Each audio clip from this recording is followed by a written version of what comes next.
Hi, and welcome to the Blue Apron Cooking Show. I'm your host, Drew Heidel, and today we're going to be making beef ramen noodle soup with choy sum and enoki mushrooms.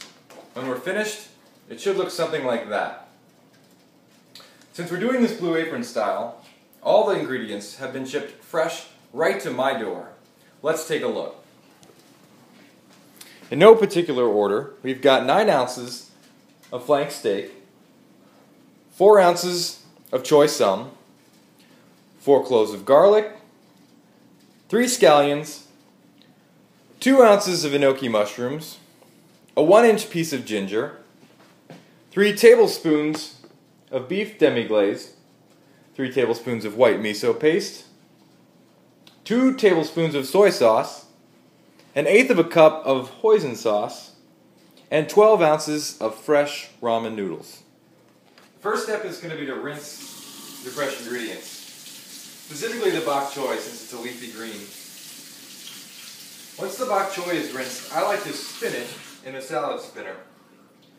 Freshens it up a little bit, rustles the leaves, and gets it dry very, very quickly. Before we begin to prepare the fresh ingredients, we're going to fill this pot with water. We're going to take a large pot and let it come to a boil on our stove so that it's ready for us when we're ready for it.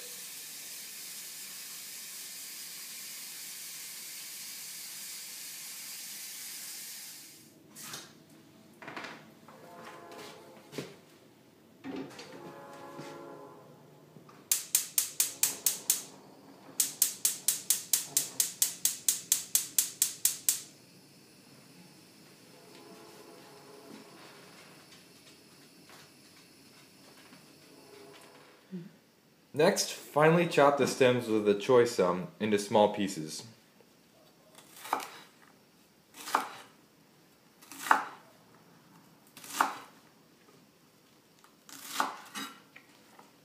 Then, roughly chop the leaves into large bite-sized pieces.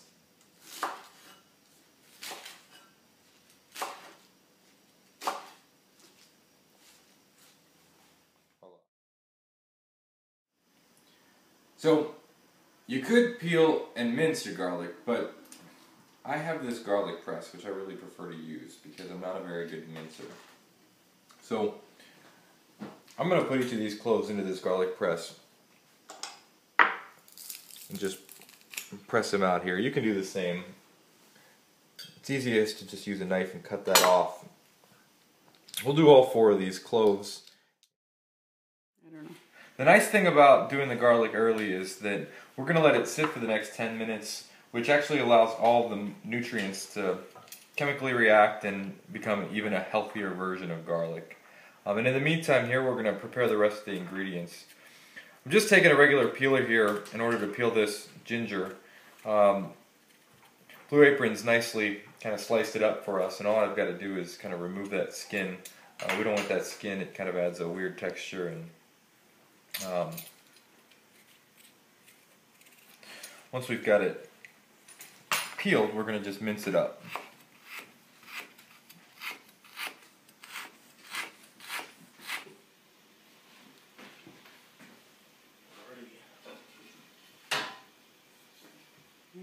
Alright, once we've minced the ginger, we're actually going to move over to the scallions. And scallions usually have 2 parts. There's the white bottom and the green top. We're going to separate those first. And then we're going to thinly slice the white bottoms because those white bottoms are really tasty when they're thinly sliced.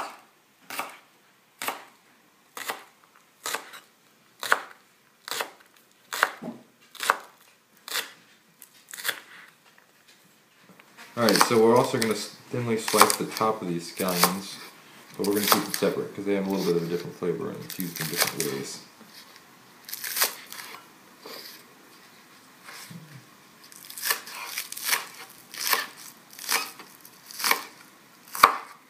And then we're going to move over to the enoki mushrooms, and I can't do this on video, but you want to make sure that you remove the roots from the enoki mushrooms. I think we're pretty good here. I'm going to remove a little bit more. It's a little darker, and we don't want those roots. We're going to discard those. The tasty stuff is on top. Good?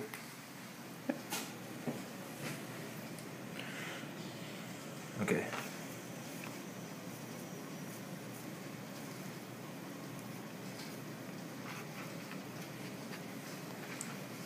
Alright, do I need to...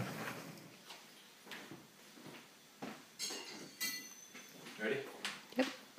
Okay, so we're going to cook the flank steak now, and the first thing we need to do is season the flank steak with both salt and pepper on each side. So let me get the first side here. I've got a pepper grinder and a salt mill. Get the second side. This is coarser sea salt. I like to use it because you can kind of gives you a little bit more of a random flavor than, say, a more finely milled Morton's. And once we've got that steak salted and peppered, we're going to move it over here to, with our recipe, to the stove, where I'm going to take a pot that's got very high walls and put it over the burner here. Alright, so we're going to bring our stove on here. You can see in the background there the water is still boiling. We've taken a couple shots, so that water's been boiling for a while. And we're going to take a little bit of olive oil and heat it up on medium until hot. So that looks about right. That's probably a little too much, but can't take it back. Once the oil is hot and the pan is hot, we're going to cook this thing for 3 to 4 minutes per side. You can do it more or less depending on your taste, but in particular I prefer rare, so we're probably going to do it on the lighter side of 3 minutes.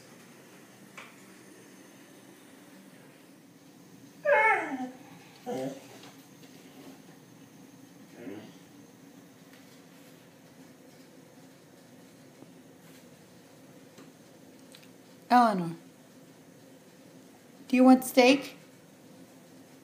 Yeah, you want some steak? I'm going to put the steak in here and hopefully we'll hear a sizzle if the pot's hot enough.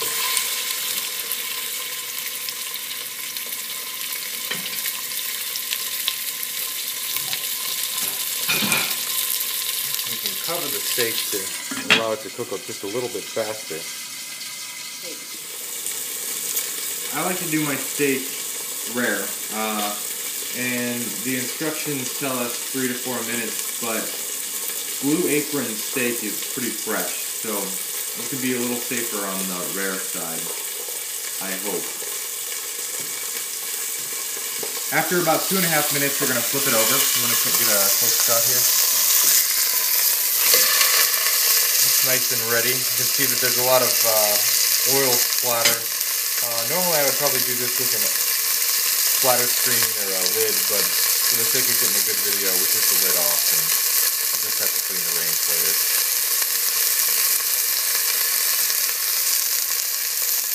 That looks like a really good piece. Alright, so there's still a little bit of red there in the middle, but that's good enough for me. I'm going to go ahead and put it on this plate and let it sit. It's really important to let meat, especially beef, sit, because a lot of the oils and fat, they can kind of, they're liquid when they're hot, but as they cool down, they solidify and they give you a little better flavor, stay in there. But what we will do is cover this with aluminum foil because it's going to need to sit for a little bit and we want it to stay warm. Not even a big piece of aluminum foil. I guess it depends on the size of your plate. Next step is to cook the aromatics. Okay, so next we're going to cook the aromatics. So we'll walk over to the pot here that's still got the olive oil in it from the steak drippings. I'm going to clear my space a little bit so that I can bring these ingredients a little closer. We're going to put the garlic, the ginger, and the white parts of the scallions in. So garlic again, you can hear that pot's still hot. Ginger, which I've got here. And the white parts of the scallions, which we collect at the bottom of our board here. And we're going to cook those for a minute or two so that they soften. And as we do that here, we're going to move them around a little bit, make sure they cook well. We're using the same olive oil, about 2 tablespoons that we cooked the steak in. So you should be ready to go. You shouldn't have to rinse anything out. You can see that already some of this garlic is browning. So we want that to become soft, but we don't want to overcook it. So we'll wait a couple seconds here for it to get very fragrant. In the meantime, we can also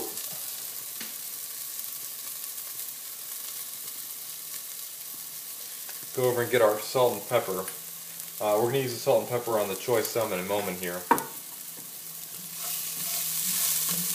It's starting to get really fragrant, so I'm thinking we're about ready for the choy sum. Just grab all that choy sum, delicious, delicious choy sum. Just toss it right into the pot. Don't have to leave any of it behind. And we're going to cook this for 1 to 3 minutes, or until the choy sum is slightly softened and wilted.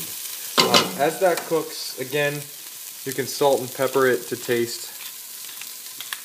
But in about 2 minutes now, we should be good. We'll move on to the next step.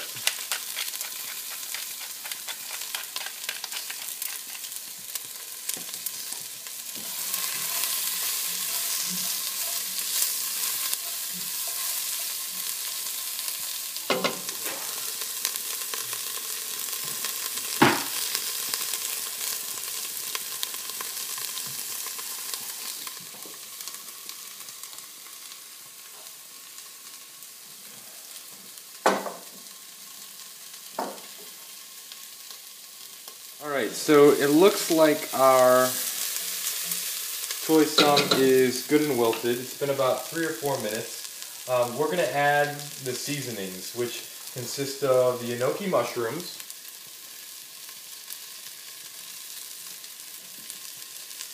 the beef demi-glace,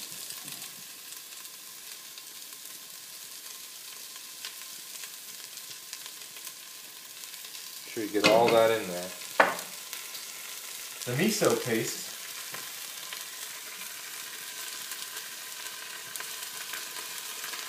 it's a little bit like peanut butter. One of these silicone spatulas will help you get all that out. And the soy sauce. Plus 4 cups of water.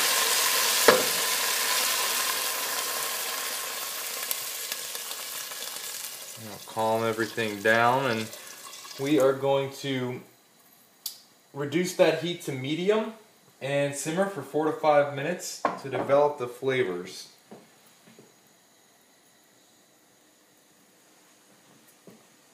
And in the meantime, do just a little bit of stirring, because that miso paste and the demi-glaze are kind of thick, and just a little bit of agitation will help that dissolve into the water, making a very, very tasty broth.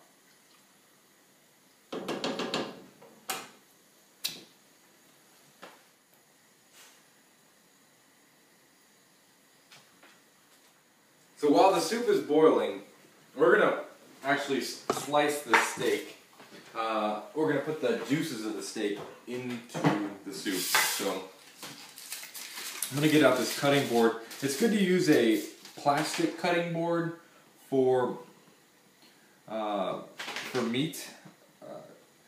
The juices of the meat actually are, they can smell and be kind of gross after time, but plastic prevents juices from going directly into the cutting board. We're going to find the grains of the meat here, and we're going to slice with the grain of the meat.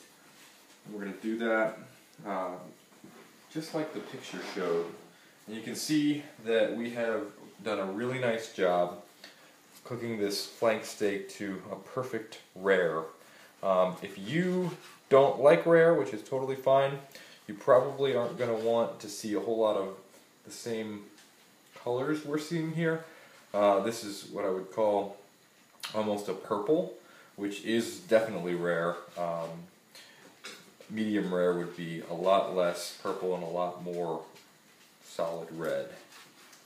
But once we have sliced that steak, we're going to take both our cutting board and our plate over to the soup. We're just going to drop it right in there. That's a lot of really good flavor, and we don't want to lose that. Cutting board may not have quite as much, but I'm going to do it anyway just in case. Nope. Drop the plate right into the sink there, and we're ready to go.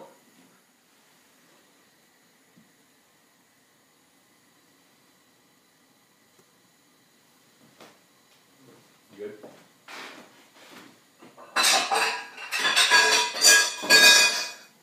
So now we're going to transfer the steak into this bowl here, and we're going to do that so that we can toss the steak, there's a little bit of juice there, in the hoisin sauce. Hoisin sauce is very tasty, and we want to get as much of that all over our steak as possible. So I'm going to take this hoisin sauce and I'm going to spoon it off, spatula it off into this bowl, and we are going to toss the steak in the hoisin sauce, kind of like you're tossing a salad, I think. I've never tossed meat before though, so it's my first time.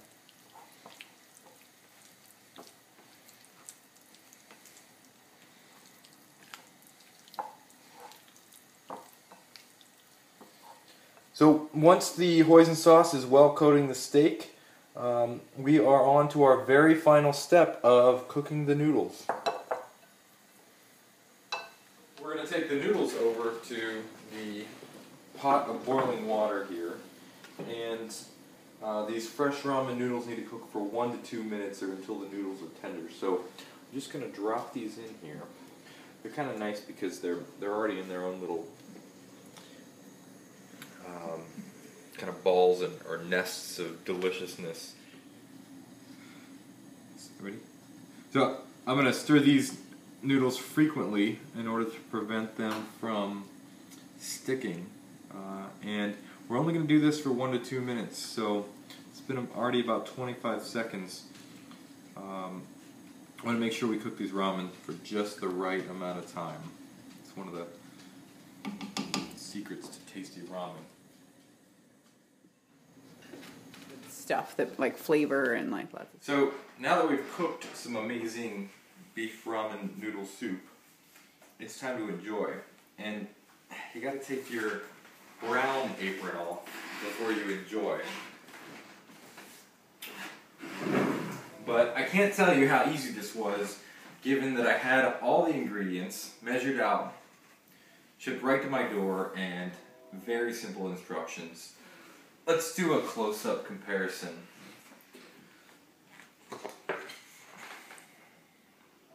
I think that we did pretty good. Thanks, Blue Apron.